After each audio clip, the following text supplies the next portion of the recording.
ஆச்சி மசாலா எந்த சமையலும் ருசி தேடும் ரகசியம் ₹20.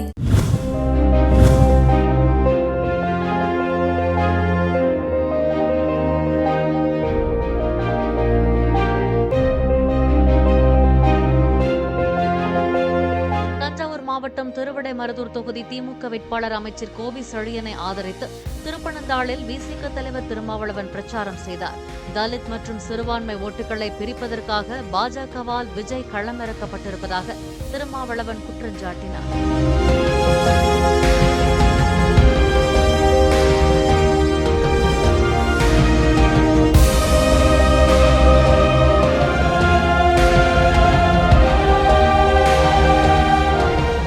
ஆச்சி மசாலா எந்த சமையலும் ருசி தேடும் ரகசியம் ₹20.